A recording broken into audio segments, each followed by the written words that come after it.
Enfim, galera, essa é a minha apresentação, Types, Amor, JavaScript, sobre como a gente pode fazer para trazer tipagem estática para JavaScript e inicialmente eu vou passar por uma discussão sobre o porquê que isso é importante.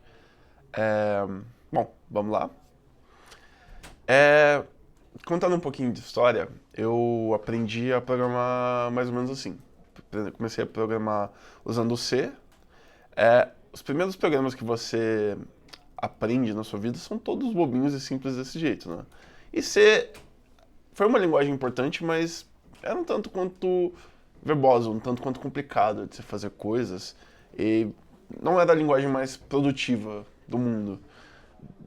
Primeira coisa complicada que eu fui fazer com C, isso aqui foi uma função que eu extraí de um joguinho que eu fiz. Tipo, não me pergunte o que essa função faz. Assim, é muita informação carregada, faz tanto tempo eu não me lembro o que ela faz e, cara, isso aqui é bastante difícil de se abstrair depois de um tempo. Tipo, é, acho que dá pra fazer melhor do que isso. Mas assim, depois o tempo foi passando, eu cheguei num ponto do meu aprendizado que eu aprendi Java e olha que interessante. Ajuda um pouco você conseguir estruturar seu código em objetos e métodos de objetos, mas ainda assim, tipo, puxa, parece ser meio verboso, meio burocrático você fazer as coisas.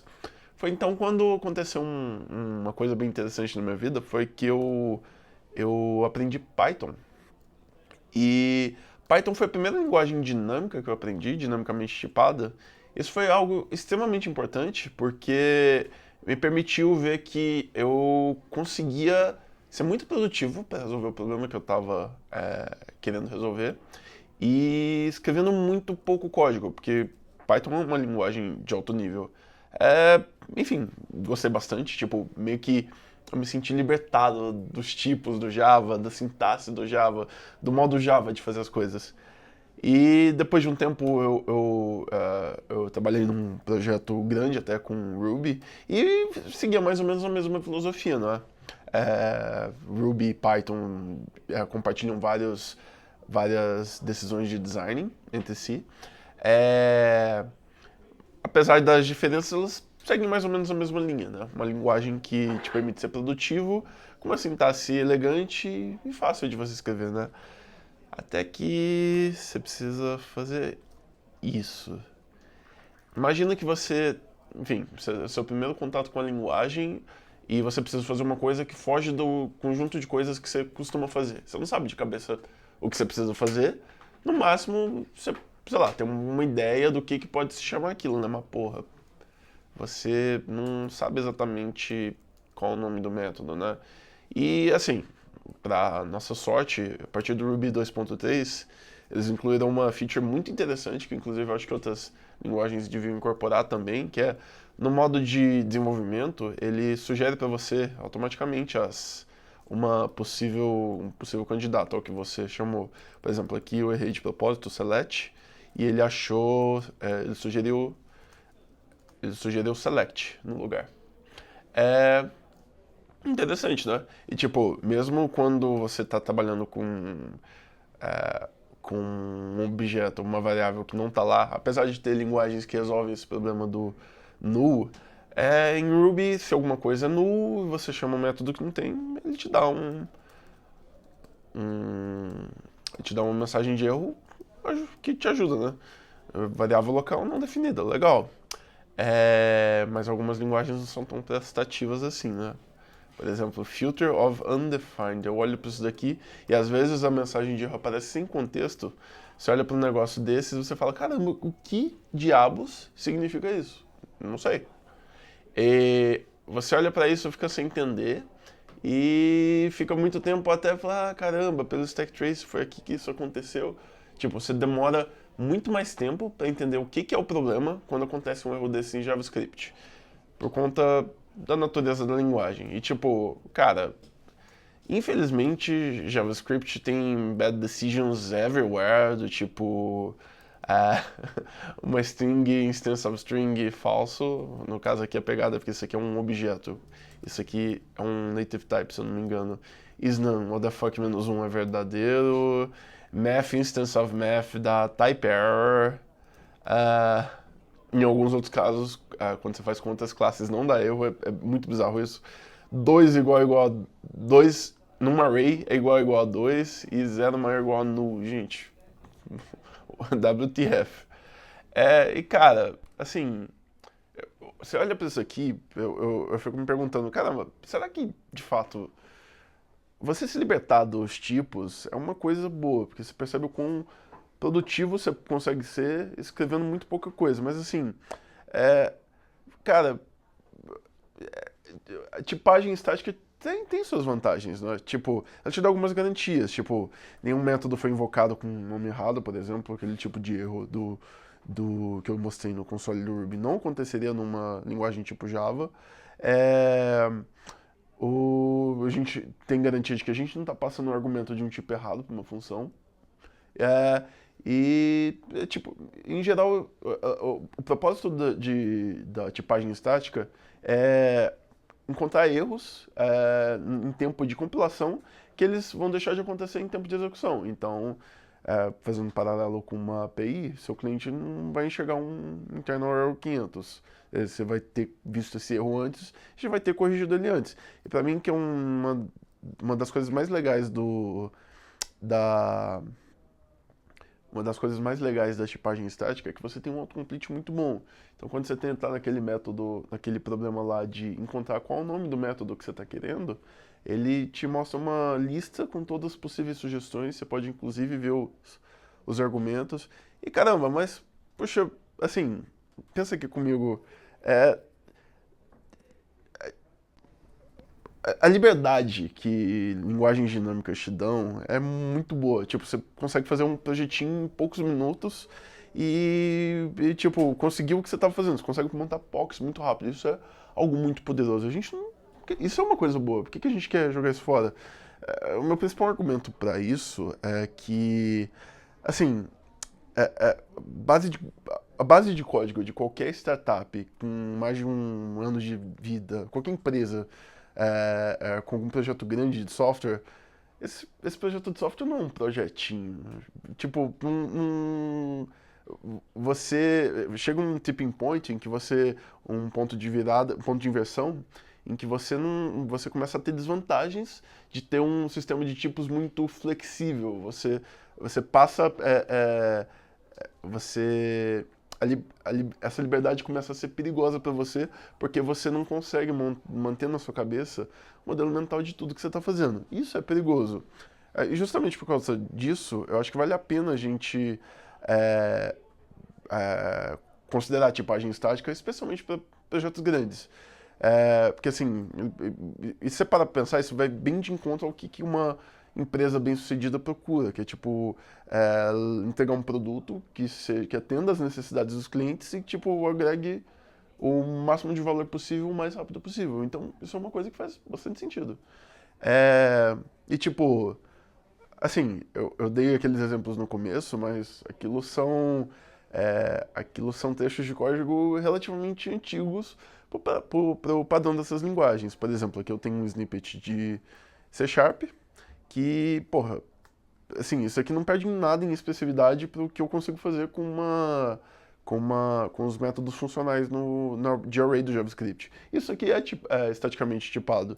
Inclusive isso daqui, eu não preciso dizer que isso é lista de string, por exemplo. Ele já infere que o retorno desse select aqui, que é o equivalente ao map do C Sharp, ele infere que isso aqui é uma lista de string, logo ele infere o tipo para você. E tipo, você precisa escrever muito pouco. Na verdade, você escreve a mesma quantidade de caracteres que você escreve em JavaScript.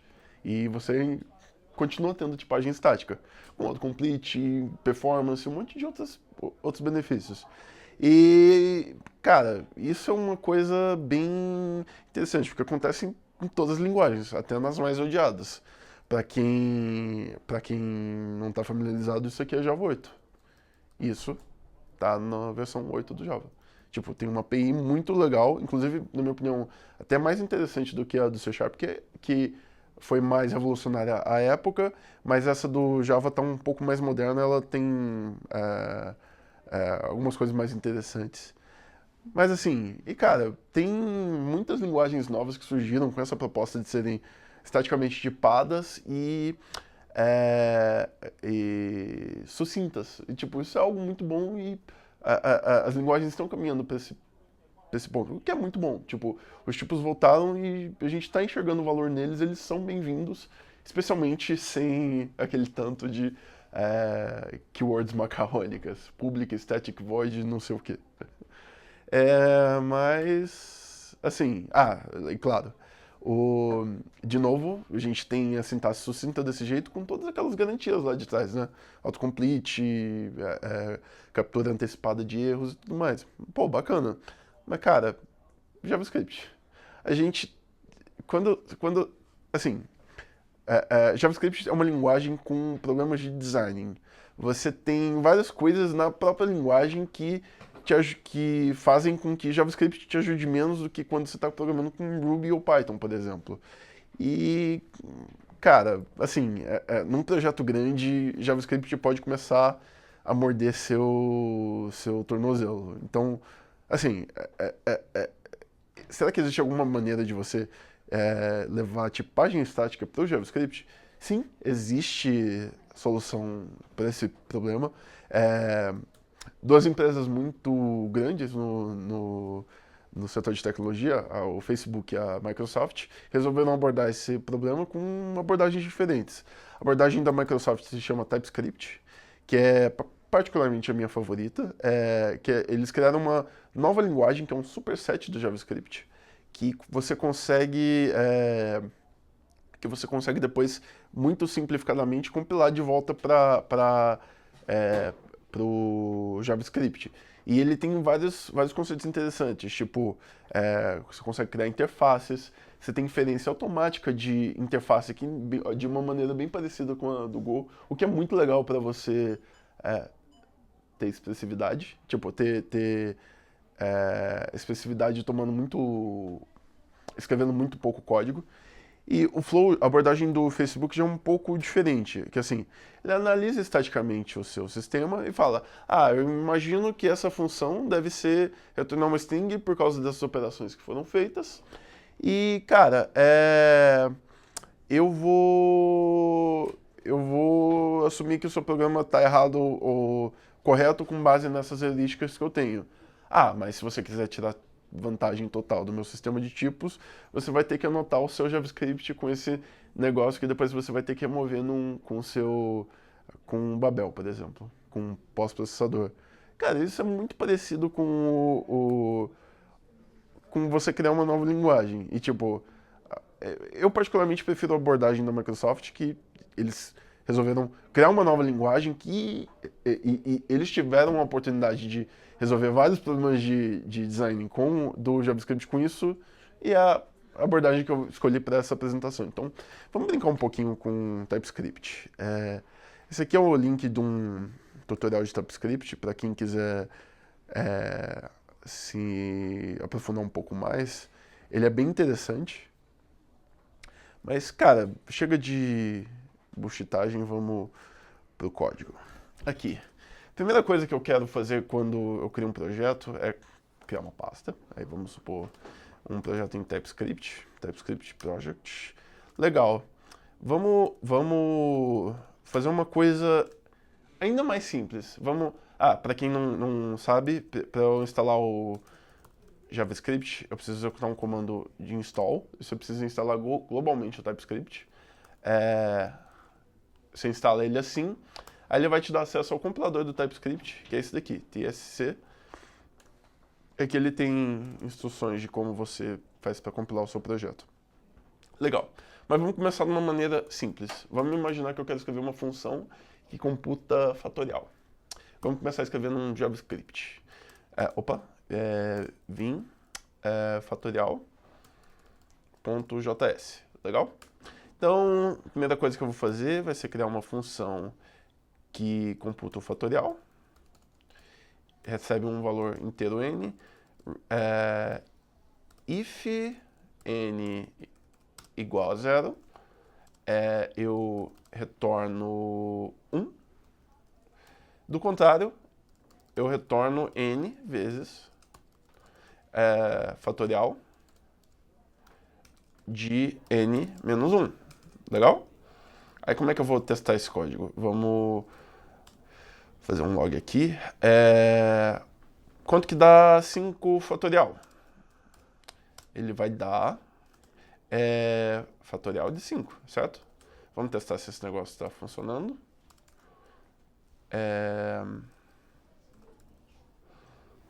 Legal, 120, tá correto. E tipo, eu posso fazer com outros casos também, tipo, sei lá, 1, fatorial de 1. Opa. Opa. Desculpa, gente. Funciona. Legal, e se eu faço alguma coisa diferente do tipo... hello? Se eu passo uma string pra cá, o que acontece? Opa.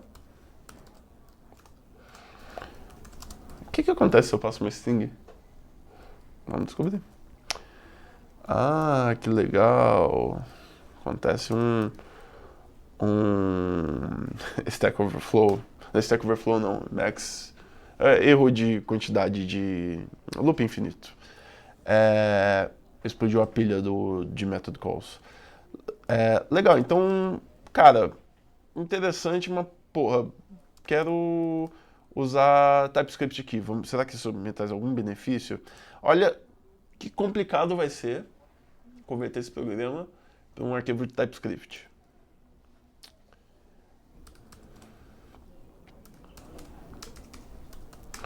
Tadá! Eu compilo TSC aqui, factorial. E, cara, tá aqui. Ok. Cara, ele gerou o mesmo código. Por quê? Código JavaScript é código TypeScript válido. Porra, interessante, mas... Velho, vamos brincar um pouco com os tipos, né? Que é a vantagem do TypeScript. Legal. O TypeScript, ele trabalha com... É bem interessante você ter no seu projeto um arquivo parecido com um package.json, que se chama tsconfig.json, que ele vai ensinar você ele vai ensinar como o seu compilador deve executar por padrão. Então vamos criar, é muito difícil, você tem que digitar tcc, traço init. Aí ele cria o seu, traço,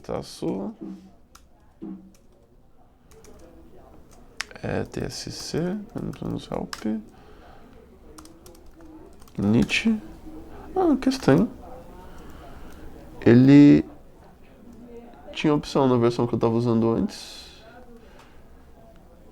Vamos olhar aqui rapidinho. TypeScript, tsJSON, tsconfig.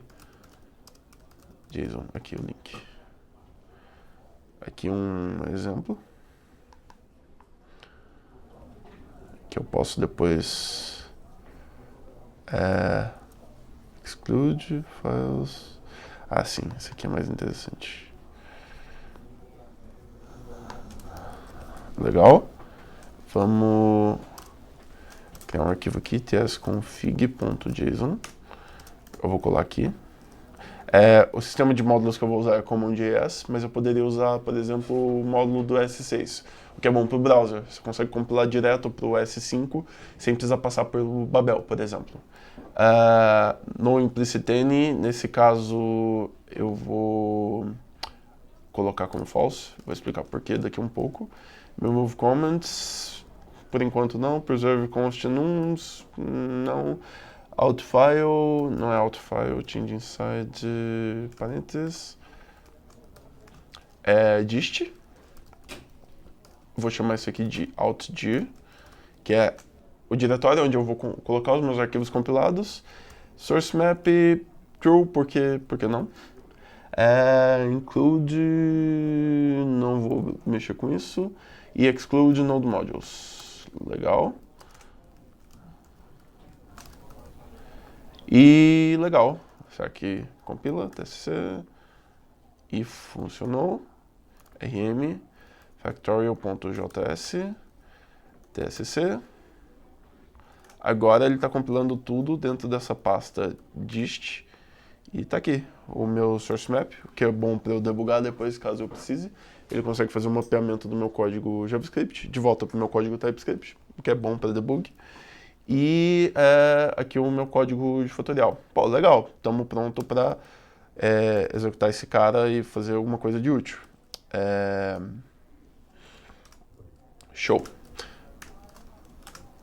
Vim factorial.ts. Legal, esse aqui é o meu código. Ele está compilando por quê? Qual que é o tipo desse cara aqui?